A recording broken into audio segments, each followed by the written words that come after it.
How's it going, everybody? And welcome to the very first day of 31 Days of Horror Reviews. For the very first one, we're going with The Wretched. The Wretched is a story about a teenage boy whose parents are dealing with an imminent divorce, and it just so happens to be he's having to face against a 1,000-year-old witch that has possessed his next-door neighbor. Now, I'm going to briefly go over the story, nothing major spoilers or anything like that, but it just gives you the basic rundown of the story, and then I'll come down to about 5 categories where I believe this is the easiest way for me to rate horror films. And we'll start with the story, and with the story, we'll talk about it right now. The story pretty much takes place, you start off in an entirely different scene. We don't get to see our main character till about 5 minutes into the film.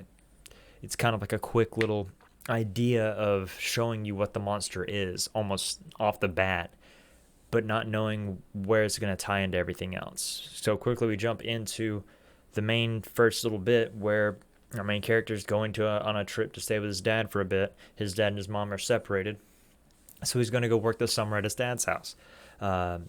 Shortly over time, we realize his neighbors are acting a little weird, and that's when our plot picks up. It does the same little standard things of a little bit of romance in there somewhere. He's working with somebody he likes.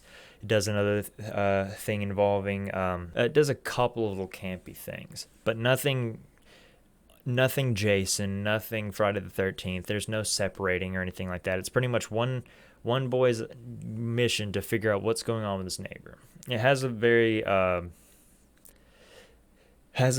like just the standard creepy neighbor film vibe to it. For the overall story, it has a major twist at some point in time in it, and it was really interesting how they only let a couple of little things kind of slip out. And if you consider that a spoiler, I'm sorry. It's a small twist, and I'm not even telling you what little line gave it away. I'll tell you, I didn't catch it, but now that I say that, you'll probably be looking for it. So there's that. The story overall rating, I give a 6. So it's a nice starting point. Like, it could have, with a little bit more funding, it would have been a lot better, but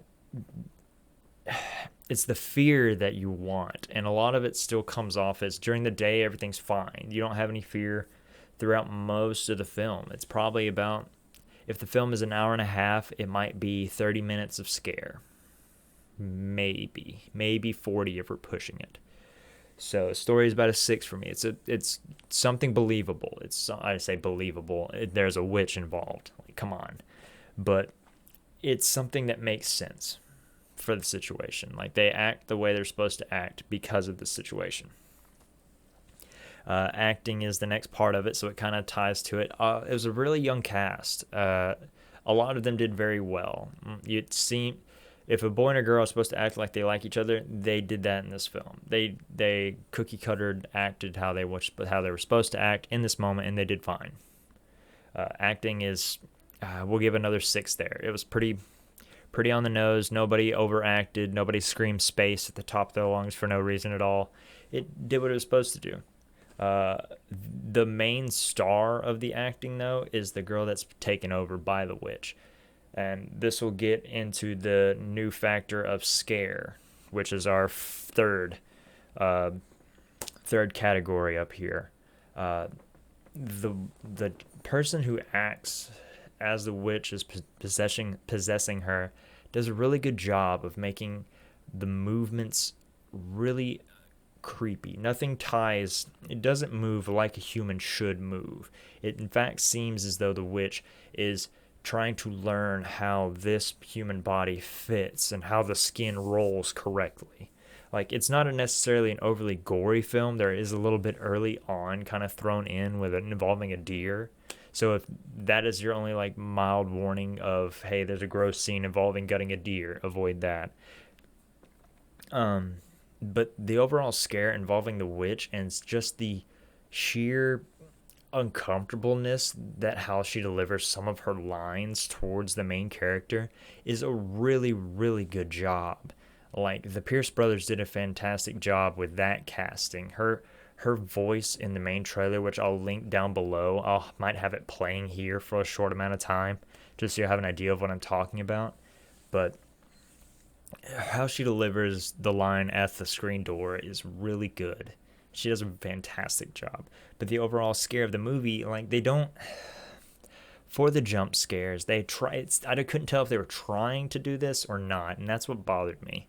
Like, there was a couple of scenes where it was clearly setting up for a jump scare, but they didn't do the basic elevated music to try to build intensity or anything like that. They didn't really go on to that, but they went more of the fact of, like, hey, they know there's going to be a jump scare here, pull their eyes this direction and touch them there, like make them think of something there, stuff like that. It started to pull away your attention from what could actually happen, but the jump scares never really got you. It was more of the atmospheric fear of the witch in the film, and that was the pretty much the saving grace for the film. That and one major twist. Scare, I'll probably give it a 6.5, 6.8, because the witch did a fantastic job, but the person who plays the next door neighbor does a fantastic job, and the creature itself looks great. Like, they did a good job making it look good and still have that light fear element to it. So we'll give Scare a 7. Like, I wasn't actually afraid during the film, but there were certain moments in time where I could find myself being a little uncomfortable just being around that situation. Like, watching how her shoulders pop and turn and twist, and how she's, like I said, like making her skin fit correctly, or how she spoke was really a couple of little things that were really interesting to me. So Scare's about a 7 for the average viewer, not for myself. Re-Watchability, I could probably watch this movie 2 more times at most, just to try to show a couple of friends, but it's not something you're going to go back to and try to pick out anything. Well, there's a few things that you're going to try to pick out after you hear the major twist, or after you see the major twist.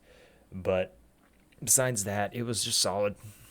It was a decent film. It wasn't the worst thing I ever watched, but the twist in it was worth trying to pick up the little things that they mentioned in the film that I remember now.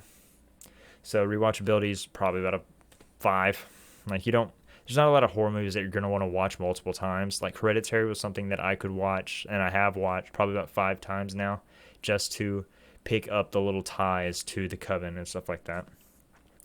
But my overall score for this film is probably about a 6.8, maybe, if I'm being kind. Probably about a 6.5. 6.5 is final score.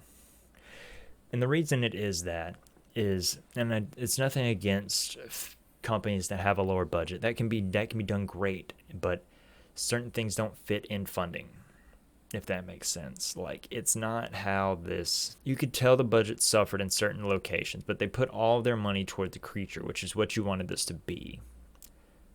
But the film overall, like, the story was fine. The story was what it needed to be, but it didn't really push the boundaries of what it could have done. But of course, that is coming from an eye that has seen a lot of horror movies.